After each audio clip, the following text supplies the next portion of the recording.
Hi, everybody. Well, it took a while, meaning this morning was really foggy in Portland and other spots, but now everybody's lost the fog.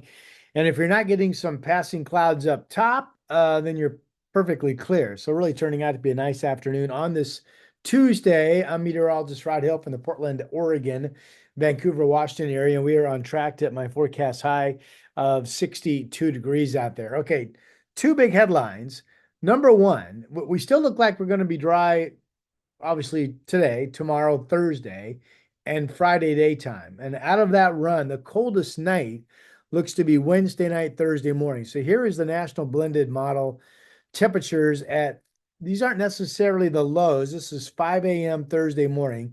The lows could be a degree colder, but this gives upper 30s to about 40 and even a 36 degrees temperature once you get down south of Salem in the South Willamette Valley. Closer to 40 to 38 to 40, 41 in Portland. 20s over in Central Oregon. Look at that, 27, 26. You got temperatures 39, 44 up around Seattle, 40 in Astoria. 20s widespread in Central and out in Eastern Oregon. So again, nothing unusual, actually quite normal for this time of the year, but just reminding you, we've got with the dry forecast, some chilly nights upcoming, and these cold temperatures, I think will lead to at least some fog again tomorrow morning on Wednesday. This is Thursday morning you're looking at. This could lead to some fog Thursday morning as well. And then I'm still tracking this crazy rain amounts this weekend with the rain starting either Friday evening or Friday overnight. And then the heavier rain amounts still looking like they pick up on Sunday. So this is the European model, and it goes still on average an inch to maybe an inch and a quarter up and down I-5. Gives high more than that up in Kelso Longview, 1.67. Again, these would be developing Friday night all the way through the day, Sunday into Monday.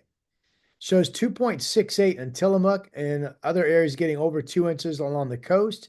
Shows over an inch up in Seattle. Shows a half of an inch or 3/10 to a half of an inch or more out across parts of Eastern Oregon, the Blue Mountains, where you see the blue color, fittingly enough, 6, 7/10 of an inch of total moisture. So that's still to go. The models that have come out just in the last 20 minutes or so are showing the rain totals down a little bit, but still an inch or more expected in Portland. So I'm going to get into all of this. Your weekend overall still looks to be, what I would consider to be a washout. So, all right, let me move some things around. Here we go.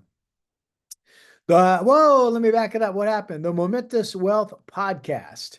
Listen on Apple Podcasts, listen on Spotify. Again, a library of a variety of investment topics, not meant to give you investment advice, but meant to educate you on the markets and retirement strategies, if you will. The Momentous Wealth Podcast, if you have an interest in that, please check them out on Apple Podcasts and Spotify. They support me. I would love it if you support them. The Momentous Wealth Podcast. Okay. Well, I mentioned number one, when we got out of the fog, it's really quite lovely out there. Tillamook Head, you're out by the sea camera. There's Cathedral Ridge. You can see Adams sticking up, brilliant visibility. Wine Country, Willamette Valley, Domain Serene, the Mount Hood, Oregon resort up in Welch's. Some high cloudiness out in the Central Gorge and Hood River right now, and also even down in Oregon City in Central Oregon. But generally, we're looking pretty nice. Okay, so this dry weather pattern still is with us all the way through the daytime hours of Friday. And on the surface map, number one, realize these clouds that are still the clouds that we see passing over parts of our state right now, these are continuing to thin and there's no moisture underneath them. So just a weakening flow of some mid to high level cloudiness. Where you see all the H's, this is generally speaking a broad, kind of weak area of surface high pressure that extends over Oregon and Washington all the way out into the Pacific. You kind of carve out this cooler, dry pocket of air where you see my cursor. And that's the weak high pressure behind this front, behind the front that gave us the Sunday and Monday rain. Okay. So we're pretty quiet. Morning fog, chilly temps. Assuming we get afternoon sun the coming days, we'll get back up and hit right around 60 degrees for a high. Okay, here's the active infrared satellite picture from the full disk, if you will, image from NOAA. And if you look way out here, I'm setting up the weekend rain for you. Upper level low, it's a pretty good system. What you can't see as well on this viewpoint is a low pressure system up here. And the low to the north and the low to the south are going to basically come in and they will combine and give us the rain that we're talking about for the weekend. I just noticed somehow I turned off the photo of seeing me, but you don't need to see me. You're not missing anything. So those two lows, this one and the one up here, come together and they form a giant low that's going to feed several moisture bands into us over the weekend. So this is the moisture map at 10,000 feet from the American GFS model. And again, everything in green is moisture saturation through 10,000 feet. Areas of heightened moisture, not necessarily precipitation, but often these are the areas that actually, in fact, do lead to rainfall. So I'm starting this Thursday, and here's the low Thursday morning. Here's the low to our north. Here's the one to the south. And as I play this into Friday, just notice how the two lows come together and they combine into one big low. There you go. This is Friday at 5 p.m. We're still dry, moisture offshore.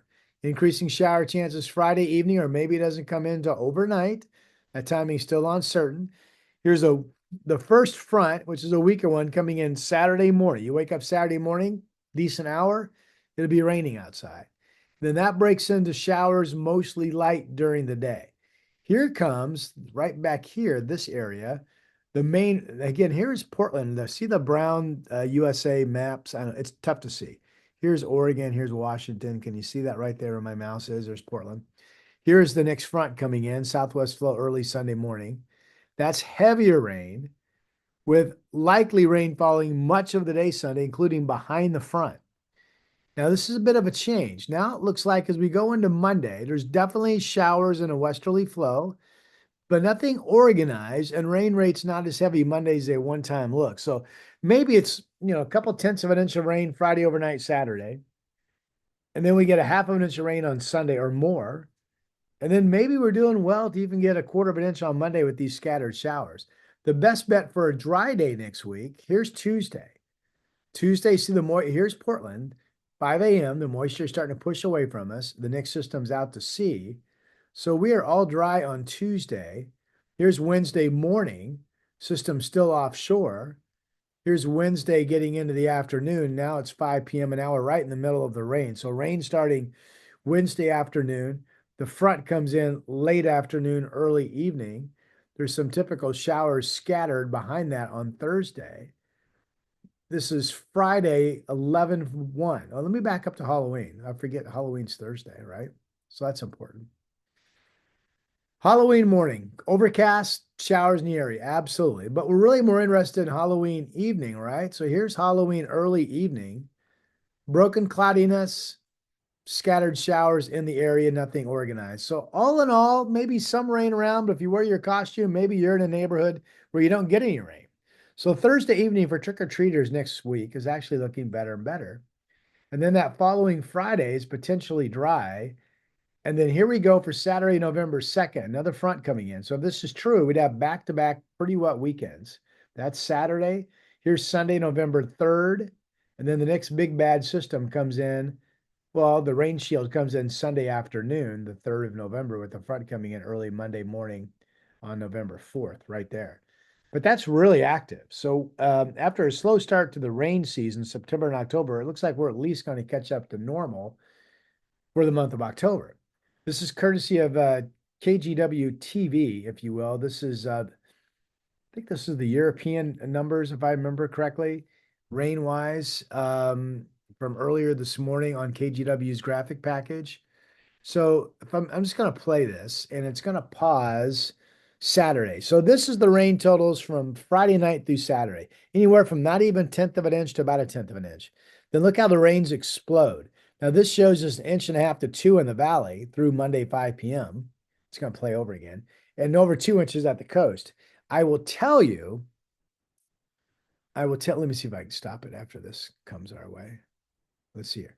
I will tell you that the latest models that have just come out, instead of 1.5 to 2 in the valley, is more like 1 inch to maybe 1.25 or 3/10, but still 2 inches at the coast, and still widespread measurable rainfall that will be beneficial to put what's about 6 different fire complexes still burning out, or at least get them closer to being out. So that gives you an idea of the big soak. All right. Let's run you through some forecast numbers if we can. Let's go down to Medford. Wednesday, 58. Chance of rain Thursday, Friday, dry. There's the weekend rain chances, including widespread rain Sunday, Monday, into Tuesday down in Southern Oregon. Okay. So that's evidence of how big that rain field is that's going to be coming in um, and picking up during the day Sunday. All right. Wednesday, this shows a shower threat over in Central Oregon. I mean, that's really small, I think. I think there's a better chance you folks stay dry. Dry Thursday, Friday. Here's the rain picking up Sunday, Monday. And over in Central Oregon, could be some rain Tuesday morning. Okay. Temperatures 50s, 60s. Definitely no signs of any really hot weather taking over. Here's Seattle. Let's see here. Mainly sunny tomorrow after traces of moisture, some fog, and then 54 Thursday, 58 Friday. Here's the rain for the weekend, temps in the 50s and to start next week. Okay. You get the themes. Pretty wet forecast overall. Eugene? Gradual clearing after fog tomorrow. Thursday the same. Friday the same. Areas of frost in some of the outlying areas. Did you notice that when you get up at elevation mainly? And then Saturday, Sunday, Monday, there's the wet weather down in Eugene as well. And Astoria, let's see here. Yeah, slight chance of rain Friday daytime, and then there's the rain picking up Friday, Saturday, and Sunday. Notice the chilly overnight lows as well. And with that said, here's Portland's 7-day forecast. Um, Again, fog tomorrow morning and then sun 62, pretty similar to today. Thursday, maybe not as much fog, 64. Friday, we cloud up. Chance of showers in the evening, but the rain might hold off until overnight. We talked about it being a quarter of an inch, or maybe it's closer to 15/100ths of an inch. Friday, Saturday combined rain totals. Sunday, I've got at over a half of an inch of rain. And then I've got showers. It could be a quarter of an inch on Monday. This is still really wet overall, Saturday, Sunday, Monday on the 7-day. By the way, posting soon on my YouTube channel is my winter outlook. I'm debuting my winter outlook on KGW Sunrise Show. Hope you can tune in. That is tomorrow morning, Wednesday at 5:45 and 6:45 in the morning. I know I work the morning show. Otherwise, I'll rebroadcast that winter outlook here on this YouTube channel in the next day or two, probably no later than Friday. Okay. All right. I'm meteorologist Rod Hill. Thanks for subscribing. I'll talk to you soon.